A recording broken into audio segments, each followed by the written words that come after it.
সঙ্গে একটা 5 তলা আবাসন 20টা ফ্ল্যাট, তার মধ্যে একটি মাত্র ফ্ল্যাট তারা নথি দেখাতে পেরেছে, তাদেরকে রেমুনারেশন ফর্ম জমা দিয়ে 2 মিনিটের মধ্যে কাজ শেষ করে দিয়ে দেবে।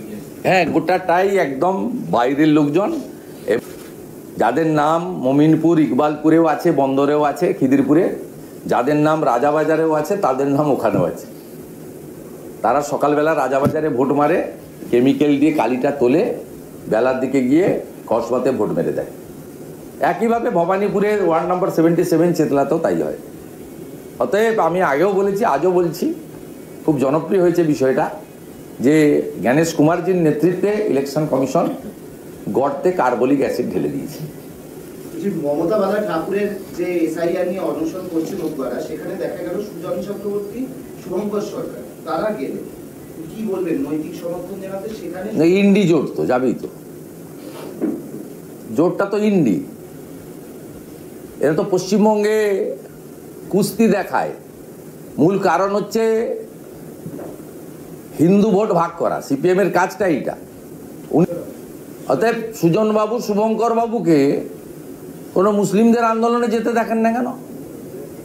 নৌসাদ সিদ্দিকী যখন ডরিনা ক্রসিংয়ে আন্দোলন করছিল ওয়াকফ অ্যামেন্ডমেন্ট বিল নিয়ে, কোনোদিন মঞ্চে যাননি কেন? মতুয়ারা হিন্দু, তাদের ওখানে গিয়ে কেন্দ্রীয় সরকার বিজেপি বিরোধী কথা বলতে হবে। তৃণমূল কংগ্রেস কি রবীন্দ্রনাথ ঠাকুরকে এখন ইস্যু করছে? তার কারণ তারা মিছিল করবে জোড়াসাঁকো থেকে। কে মূর্খগুলো করছে এটা? আপনি ইতিহাস পড়তে বলুন এই মূর্খদের, এরা বাংলাটা পড়তে তো জানে। যদি এখন উর্দু পড়া অভ্যাস করেছে আলাদা কথা, যদি বাংলা পড়তে জানে তাহলে 1875 সালে ঋষি বঙ্কিমচন্দ্র বন্দে মাতরম সৃষ্টি করেছিলেন আনন্দমঠ তার সাহিত্যের একটি অংশের কবিতাতে, এবং এটা জনপ্রিয় করলেন কে? বিশ্বকবি রবীন্দ্রনাথ ঠাকুর। কবে? 1896 সালে সুর দিয়েছেন তিনি। কোথায় কি করতে যাচ্ছেন? 1905-এর বঙ্গভঙ্গের বিরুদ্ধে যখন অকাল রাখি বন্ধন হয়েছিল, বিশ্বকবি রবীন্দ্রনাথ ঠাকুরের বন্দে মাতরম গানই তখন জাগরণের গান হিসেবে আত্মপ্রকাশ করেছিল, মাতৃবন্দনা। এই কারণেই 1950 সালে বাবু রাজেন্দ্র প্রসাদ, ভারতবর্ষের প্রথম রাষ্ট্রপতি, এটাকে জাতীয় গীত হিসেবে মর্যাদা দিয়েছেন। এদের ইতিহাস পড়তে বলুন, কো রিলেটেড। ঋষি বঙ্কিমচন্দ্র আর রবীন্দ্রনাথ ঠাকুর কো রিলেটেড। 1875-এর কবিতাকে সুরে তিনি বদল করেন 1896-তে। মূর্খগুলো লাল চুল, কানে দুল, হাতে দুটো করে আইফোন, 2.5 লাখ টাকা করে দাম, পায়ে একটা লোটোর জুতো 26,000। কালকে দেখলেন না জন্মদিন পালন হচ্ছে? 2,15,00,000 বেকার, 60 লক্ষ পরিযায়ী শ্রমিক। অধিকাংশ বাড়িতে এক বেলার বেশি খাওয়ার হয় না পশ্চিমবঙ্গে, চিকিৎসা পায় না সুন্দরবনের মানুষ। জঙ্গলমহলের মানুষকে চিকিৎসা নিতে রাঁচি, জামশেদপুর যেতে হয়। রাজাদের দৃশ্যকাল তো দেখলেন, তার মধ্যে আপনাদের সাংবাদিক উপদ্রবও দেখলাম। আমাদের কাছে আসতে গেলে বেড়া সিকিউরিটি হয়তো 1-1 থাকে, একটু হাত দিয়ে চেষ্টা করি আপনাদের, আপনারা খুব ক্লোজ থাকেন। আর আপনাদের কালকে কি করুণ অবস্থা আমি দেখলাম বিভিন্ন চ্যানেলের সাংবাদিকদের। পুলিশের যে সে গার্ডওয়ালের ওপারে থেকে কি মরিয়া চেষ্টা, একজনের কাঁধে উঠে পড়ছে, মাথায় উঠে পড়ছে একটা ফুল দেওয়ার জন্য। এই অধঃপতন, এ সেকশন অফ জার্নালিস্ট এবং মিডিয়া ভারতবর্ষে কোথাও হয়নি। এটা গতকাল কলকাতাতে কোম্পানির ম্যানেজিং ডাইরেক্টরের জন্মদিন পালনেতে আপনাদের আধিক্যতা, এ সেকশন, আবার বলছি নট অল, এবং পায়ে পড়ে যাওয়ার কম্পিটিশান হাঁটুর নিচের বয়সী একটা ছেলের, এ দৃশ্য রাজাদের সময় ছিল।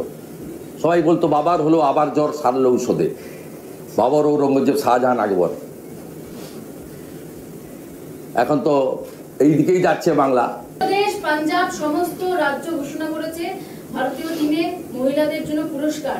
রিচা ঘোষ আজকে কলকাতায় আসছেন, এখনো পর্যন্ত রাজ্য সরকার তরফে কোনো রকম পুরস্কার বা টাকা ঘোষণা করা হলো।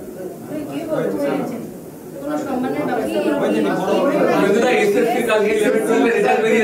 কালকে রাত্রিবেলা রেজাল্ট বেরোনোর পর ওয়েবসাইট ক্র্যাশ হয়ে পড়ে আছে, সারা রাত কেউ রেজাল্ট দেখতে পারেননি, এখনো রেজাল্ট দেখা যাচ্ছে।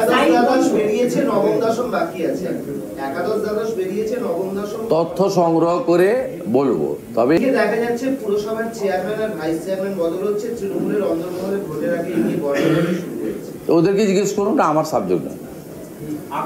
টাকা দিয়ে করছে, আইপ্যাক টাকা নিচ্ছে, টাকা নিয়ে চেঞ্জ করছে। আখতার আলীকে সাসপেন্ড করে দিল, প্রতিহিংসা বলছেন আখতার আলী। আর কি করে সেই ডাক্তার? আখতার আলীকে লিগ্যাল ব্যাটেল করা উচিত। আখতার আলী একজন দেশপ্রেমিক, রাষ্ট্রবাদী, দুর্নীতির বিরুদ্ধে আপোষহীন যোদ্ধা। বিরোধী দলনেতা হিসেবে ওনার যে কোনো প্রয়োজনে আমি কাজে লাগলে আমি আছি ওনার সাথে। ক্যানিংয়ে আক্রান্ত হয়েছে 7 জন বিজেপির বিএলএ, আর অন্যদিকে দমদমে বিজেপির বিএলএকে হুমকি মারধরের হুমকি দেওয়া প্রত্যেক দিনই করছে, বিশেষ করে দক্ষিণ 24 পরগনায়, কোচবিহারে বেশি করে করছে, কিছু জায়গায় উত্তর 24 পরগনার কিছু পকেটে হচ্ছে। গঙ্গোপাধ্যায় বলছেন কেন্দ্রীয় সরকারের অবস্থা দেখে আমার মনে হয়েছে রাজ্যের পরিস্থিতি তারা বদল করতে। আমি কোনো কমেন্ট করবো না। দাদা